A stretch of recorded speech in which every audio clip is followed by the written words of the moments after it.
Olá, bom dia. São Paulo enfrenta a segunda manhã seguida de greve nas principais linhas de metrô.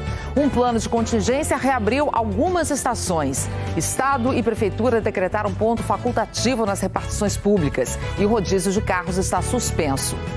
Em meio a uma guerra entre traficantes e milicianos, o número de mortos e feridos por balas perdidas na região metropolitana do Rio mais do que dobrou este ano. Ele estava lá em casa comigo assistindo um filme e saiu no meio do caminho, foi abajado. Depois de 4 dias de julgamento, o médico Leandro Boldrini foi condenado a 31 anos de prisão por ser o mentor do assassinato do filho, Bernardo. Também no Rio Grande do Sul, a polícia está investigando agressões covardes a 2 meninos de 11 e 13 anos dentro de um mercado. Os agressores acusaram os menores de furtar produtos. Os protestos contra a reforma da Previdência na França, que reuniram mais de 1 milhão de pessoas, terminaram com centenas de presos e mais de 400 policiais feridos. Começa hoje em São Paulo o Festival Lollapalooza e os fãs estão ansiosos para ver os ídolos no palco. A principal atração da primeira noite é a americana Billie Eilish. Por que você já está emocionada? Eu amo muito ela. Hoje é sexta-feira, 24 de março. Bom Dia Brasil está começando.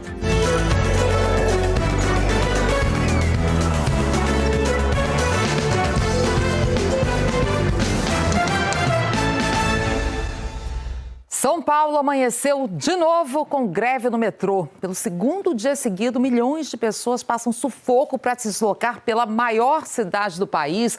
Rodrigo Bocardi, direto de São Paulo, já aqui para falar com a gente. Rodrigo, bom dia para você, apesar de ser mais um dia tumultuado por aí. E nesse momento, o governo do estado e metroviários estão tentando aí negociar uma nova solução.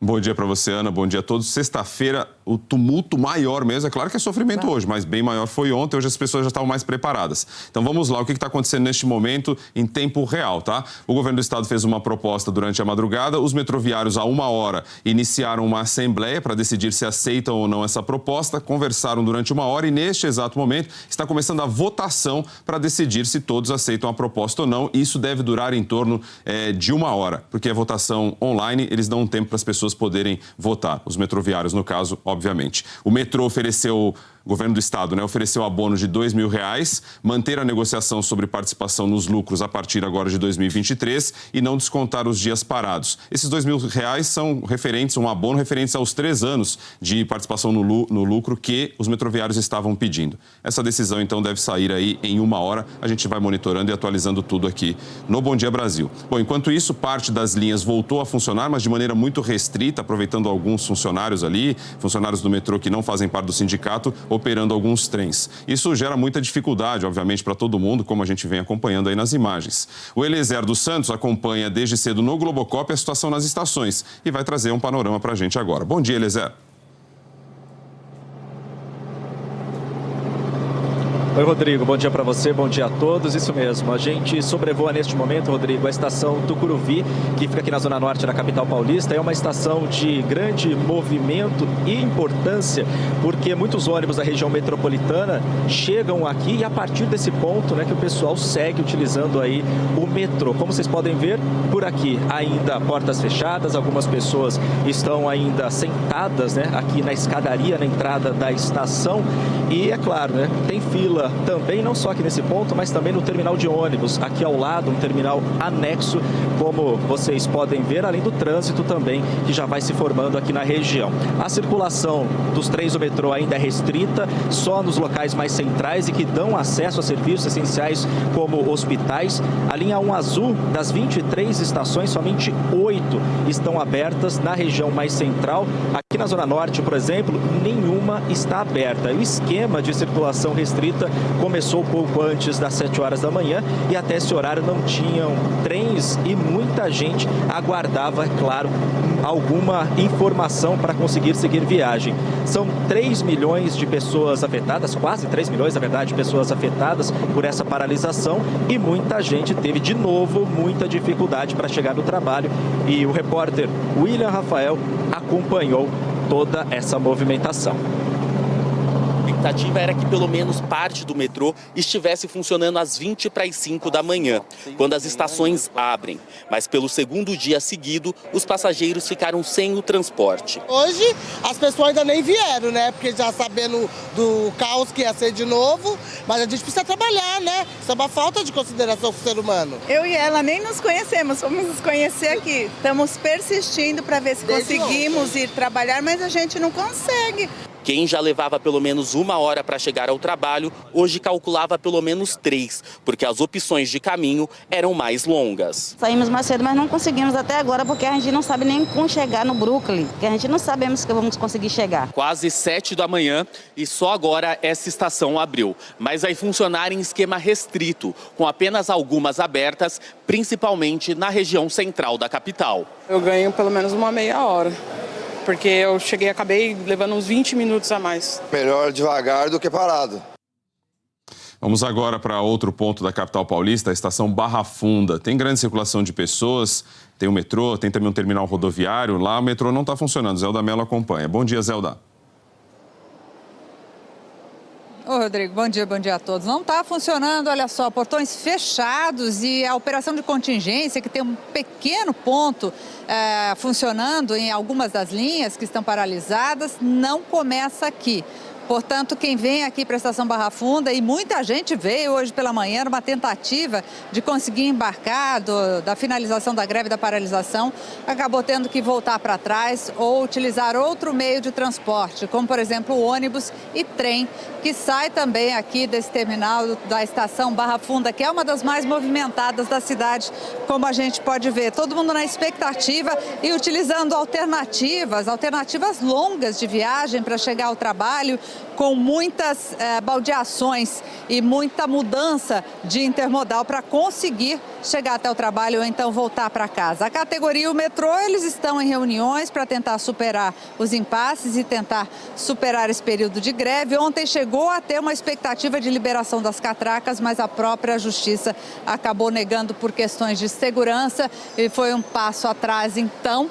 E continua essa operação de contingência em determinados trechos e o passageiro aguardando para ver qual será o desfecho. Rodrigo. Ok, Zelda Mello, muito obrigado. Bom, é isso. Como disse mais cedo, a gente segue aqui acompanhando toda essa negociação, a votação por parte dos metroviários para ver se eles vão aceitar a proposta do governo do Estado e colocar essa greve no fim. Tem um ponto importante, viu, Ana Paula, que está todo mundo levando em consideração por parte dos metroviários, que amanhã é final de semana, né? Sábado, domingo, movimentação menor e aí greve perde força.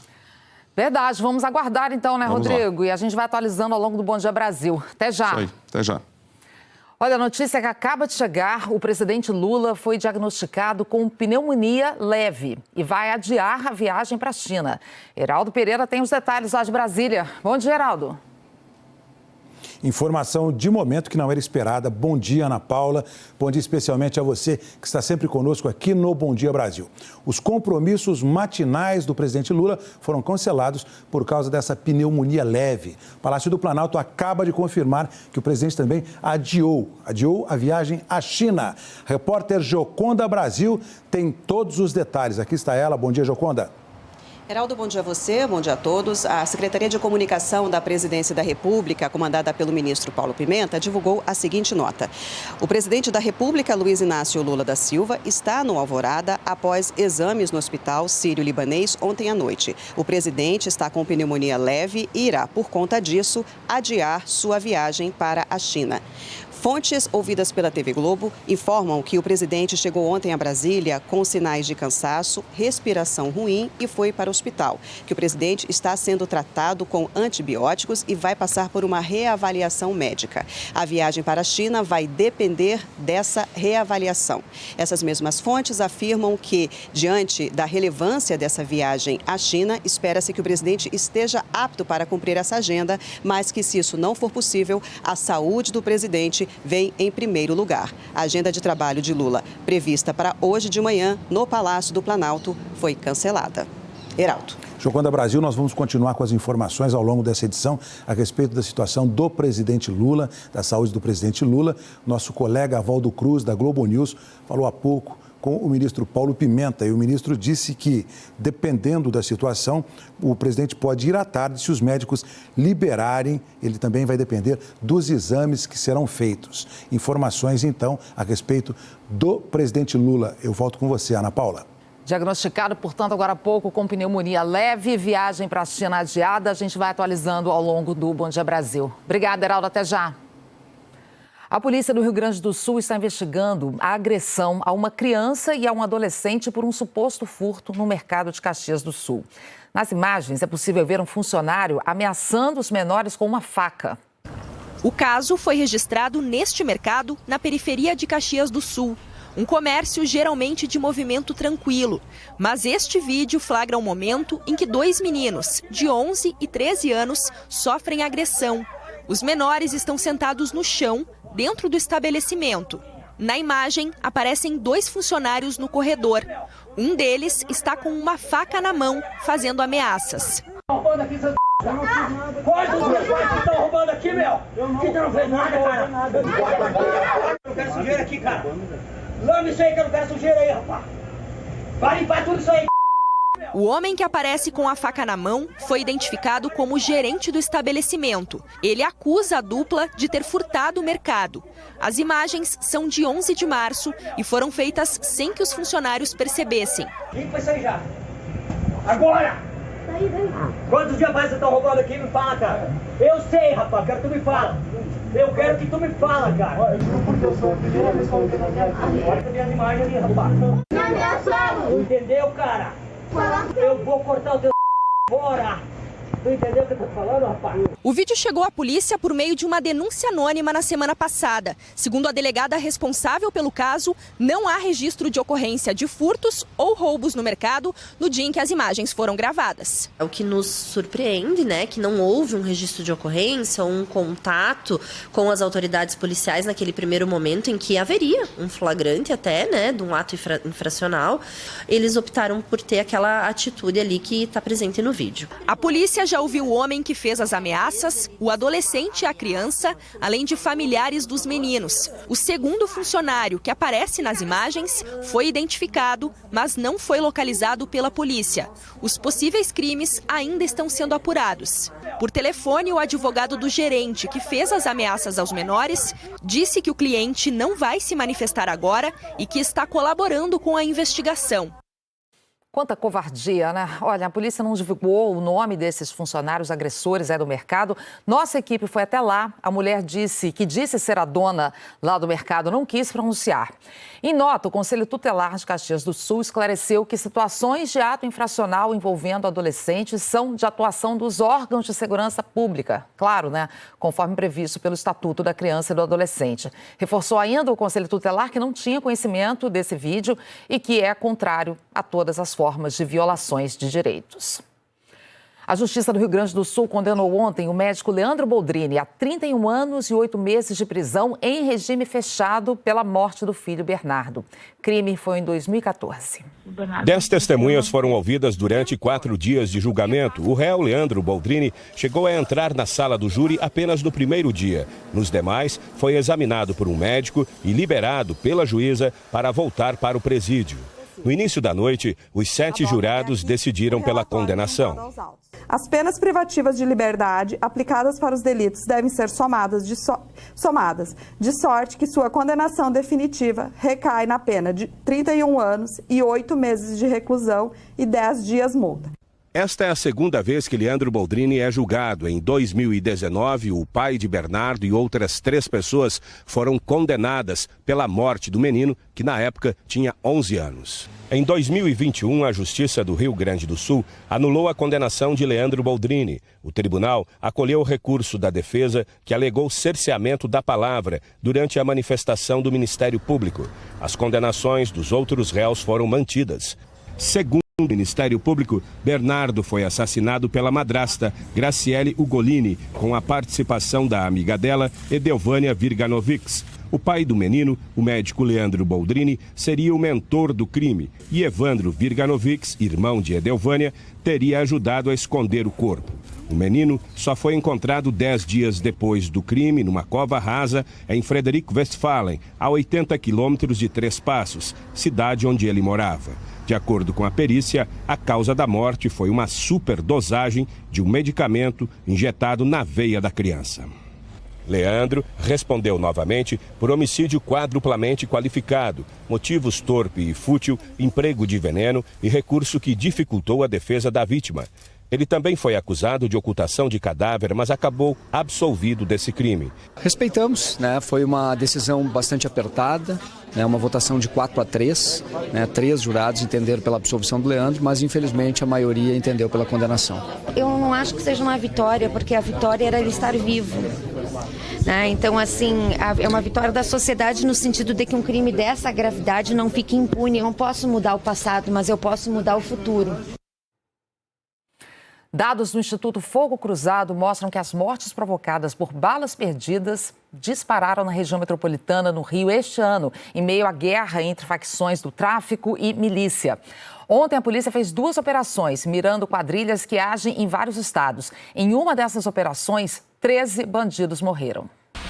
Policiais do Rio, do Pará e de Sergipe. Numa investigação que mostrou a associação entre traficantes do Rio e das regiões Norte e Nordeste. As favelas do Rio viraram esconderijos de bandidos dos outros estados. O chefe do tráfico de Sergipe foi preso no Complexo da Maré, na zona norte da capital. No Complexo do Salgueiro, em São Gonçalo, 13 bandidos morreram, entre eles o chefe do tráfico do Pará, Leonardo Costa Araújo, o Léo 41. A operação teve apoio de blindados e de helicópteros. Os policiais apreenderam 13 fuzis e uma pistola. 2 moradoras atingidas por balas perdidas foram levadas para o hospital. Um outro objetivo dessa grande operação policial em São Gonçalo foi prender os responsáveis por ataques aqui na zona oeste do Rio e na zona norte. Desde o começo do ano, essas regiões vêm sofrendo com conflitos intensos de grupos armados. E as consequências trágicas de tantos tiroteios são as mortes de inocentes, vítimas de bala perdida. De acordo com o Instituto Fogo Cruzado, de janeiro ao início de março foram 13 mortes por bala perdida e 31 pessoas feridas na região metropolitana do Rio. Um aumento de 160% no número de mortos e 106% no número de feridos, comparado com o mesmo período do ano passado. O irmão da Suelen não teve tempo de se proteger. Eu acho que era uma pessoa ótima, um ótimo irmão. E foi tirado de uma forma covarde, sabe? Ele estava lá em casa comigo assistindo um filme e saiu no meio do caminho, foi alvejado. Wesley da Silva, de 29 anos, morreu atingido por uma bala perdida há 2 semanas durante um tiroteio entre policiais e criminosos no Morro da Tirol, zona oeste do Rio. Não teve notícia de onde partiu. A gente não tem resposta até agora. Tirou um pedaço do coração meu. Tá acabado meu coração. É a noite toda chorando por ele, a noite toda pensando nele. Não consigo dormir, é a base de remédio.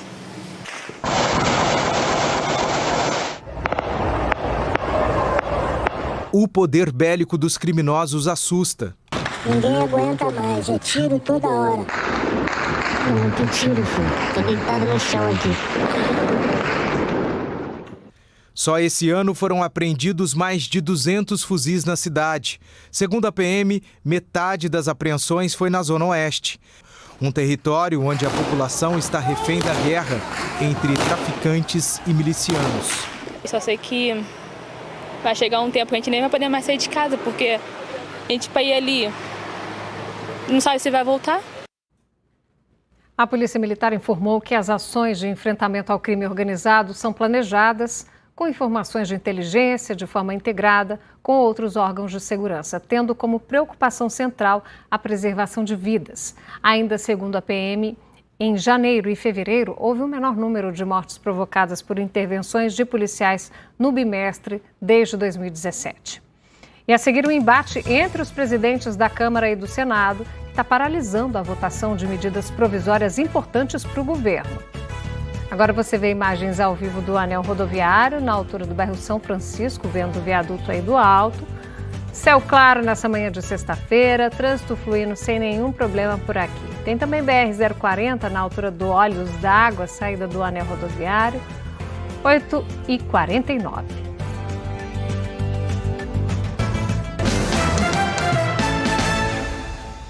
O presidente Lula levantou suspeitas sem provas sobre o plano de criminosos para sequestrar e matar autoridades, plano revelado pela Operação Sequaz da Polícia Federal. Lula disse que via uma armação de Sérgio Moro, que era um dos alvos da facção. E aí, Rodrigo, o senador reagiu a essas declarações, presidente. Ele e a juíza Gabriela Hart, da 13ª Vara Federal em Curitiba, que sucedeu Sérgio Moro à frente dos processos da Lava Jato, levantou o sigilo da operação, então, para que todo mundo saiba o que tem ali. Os documentos revelam detalhes da investigação que resultou na prisão de 9 integrantes de uma facção que age, inclusive, dentro e fora dos presídios e também fora do Brasil. O inquérito teve o sigilo suspenso pela juíza federal Gabriela Hart. Os documentos revelam que as provas colhidas indicam que atos criminosos estavam efetivamente em andamento na cidade de Curitiba há pelo menos 6 meses. Contavam com a presença de investigados, compra de veículos, aluguel de imóveis e monitoramento de endereços e atividades do senador Sérgio Moro. Em outro trecho, o homem apontado pela polícia como chefe do grupo responsável pelos ataques pede que a mulher guarde uma lista de códigos. Moro, segundo o inquérito, vem associado à palavra Tóquio. Sequestro é Flamengo e ação Fluminense. Os investigadores descobriram também que os bandidos tinham acesso até o sistema de câmeras usado pela Polícia de São Paulo, que identifica placas de carros e permite saber por onde o veículo circula. Segundo a investigação, as ações para concretizar o ataque ao senador começaram em setembro do ano passado, justamente no período eleitoral. O relatório mostra que o integrante da quadrilha esteve no endereço onde Moro votava em Curitiba e anotou todos os detalhes do lugar, desde as câmeras de segurança até as possíveis rotas de fuga. Antes da decisão da juíza de suspender o sigilo, o presidente Lula disse num evento no Rio que o plano revelado pela Polícia Federal para sequestrar e matar autoridades seria uma armação de Sérgio Moro. Eu acho que é mais uma armação do Moro, mas eu quero ser cauteloso. Eu vou descobrir o que aconteceu. É visível que é uma armação do Moro. Mas eu vou pesquisar, eu vou saber por que da sentença. Até fiquei sabendo que a juíza não estava nem em atividade quando deu o parecer para ele. Mas isso a gente vai esperar. Eu não vou ficar atacando ninguém sem ter provas. Eu acho que é mais uma armação. E se for mais uma armação, ele vai ficar mais desmascarado ainda. Sabe? Eu não sei o que ele vai fazer da vida se ele continuar mentindo do jeito que está mentindo. A afirmação do presidente Lula contraria declarações do ministro da Justiça, Flávio Dino, e do diretor-geral da Polícia Federal, Andrei Rodrigues, ambos nomeados pelo próprio presidente Lula. Dino classificou a operação como uma investigação séria, feita em defesa da vida e da integridade de um senador de oposição ao governo. O senador Sérgio Moro respondeu à declaração do presidente Lula. Hoje fui surpreendido com uma fala do presidente da República que simplesmente riu das ameaças à minha família e chegou a sugerir que poderia ser uma armação da minha parte. Eu repudio veementemente essas afirmações. Há uma família ameaçada pelo crime organizado. Se o presidente não tem nenhum apreço por mim, pela vida humana, peço pelo menos que respeite aqui a minha família. Peço que respeite o trabalho que a Polícia Federal está realizando e o trabalho que as polícias que estão nos prestando segurança a mim e a minha família estão fazendo. A Associação dos Delegados da Polícia Federal declarou que confia plenamente no trabalho dos delegados que atuam no caso, que as investigações foram conduzidas com cautela e amparadas na lei e que todo o trabalho é acompanhado de perto pelo Ministério Público Federal. A Associação dos Juízes Federais do Brasil afirmou que a atuação da Justiça Federal tem se mostrado extremamente importante no combate ao crime organizado e afirmou que ataques pessoais a magistrados provocam instabilidade social e se distanciam da necessidade urgente de conciliação entre os poderes. Ana Paula. Ok, obrigada, Rodrigo. Até já. Até já. Divergências entre os presidentes da Câmara e do Senado estão paralisando a votação de medidas provisórias. Está um impasse, né, Heraldo? O governo já preocupado com isso. E governo, Ana Paula, seja ele qual for, depende sempre de Congresso em atividade plena. Impasse é drama. Atividade governamental requer votações legislativas regulares. Uma delas para a medida provisória, que, sendo atribuição do presidente, tem força imediata de lei ao ser editada e prazo para vigorar. Até a votação no Parlamento Federal são, no máximo, 120 dias. Uma queda de braço entre a cúpula da Câmara e do Senado coloca em risco 26 medidas provisórias, entre elas a que transformou o Auxílio Brasil em Bolsa Família e a que criou a própria estrutura do governo Lula. A Constituição prevê que medida provisória começa a ser processada por uma comissão mista de deputados e senadores. Depois, é submetida a debate e votações nos plenários. Porém, com a pandemia, para viabilizar melhor a tramitação, os textos passaram a ser remetidos diretamente a plenário. Primeiro ao da Câmara dos Deputados, depois para o do Senado Federal. Senadores argumentam que o sistema favorece a Câmara e que o texto da medida provisória acaba sendo enviado ao Senado, faltando poucos dias para a perda de validade, sem tempo para discussão. O presidente da Câmara, deputado Arthur Lira, já sabendo que o presidente do Senado, Rodrigo Pacheco, ele também preside as sessões do Congresso Nacional, que são conjuntas, anunciaria a volta da comissão mista, prometeu não cumprir a decisão na Câmara. E o prejuízo vai ser para o governo atual. Se o governo preferir as comissões mistas, ótimo, paciência, vai arcar com o ônus de negociar as comissões mistas com 24, com 36, com 48 membros, e arriscar que as medidas provisórias caiam no plenário da Câmara e no plenário do Senado. Em seguida, a entrevista do deputado Arthur Lira, do plenário do Senado, o senador Rodrigo Pacheco afirmou que a comissão parlamentar mista está prevista na Constituição Federal. Retomaremos a ordem constitucional com a determinação pela presidência do Congresso Nacional da instalação imediata das comissões mistas de medidas provisórias, com as indicações pelos líderes de Senado e Câmara dos membros dessas comissões mistas de medidas provisórias, para que possamos cumprir o nosso papel constitucional. A medida anunciada pelo senador Rodrigo Pacheco atende a uma questão de ordem formulada por outro senador, Renan Calheiros, do MDB alagoano, adversário político do presidente da Câmara, Arthur Lira, do Progressistas de Alagoas. Mesmo com esse impasse, a presidência do Senado remeteu para a Câmara 13 medidas provisórias editadas no governo Jair Bolsonaro e que estão em vigor. Deverão ser votadas sem passar por comissões mistas durante o esforço concentrado no Congresso, que está previsto para a semana que vem. Esse impasse que está travando a pauta de votações tem criado, claro, embaraço político para o governo. Assunto para o nosso Gerson Camarote, porque esta reunião, o presidente Lula teria agora de manhã reunião exatamente para tratar dessa questão, Camarote. Você tem informação exclusiva, mas houve esse adiamento por parte do presidente Lula. Bom dia. Bom dia, Heraldo. Bom dia a todos. Exatamente, Heraldo. Acabei de conversar com o ministro da Casa Civil, Rui Costa, que me informou que essa agenda de hoje, não só pela manhã, a orientação é cancelar toda a agenda de hoje para o presidente poder descansar no Palácio da Alvorada.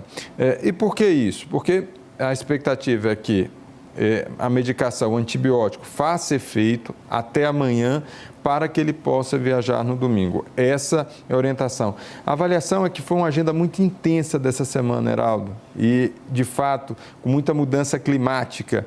Teve na Paraíba, teve em Pernambuco, no Rio de Janeiro, como a gente viu agora há pouco, e isso acaba, de fato, essa agenda intensa, criando essa... Ele sentiu cansaço. Então, isso daí acabou pesando a orientação até para que ele diminua esse ritmo de agenda intensas pelo país.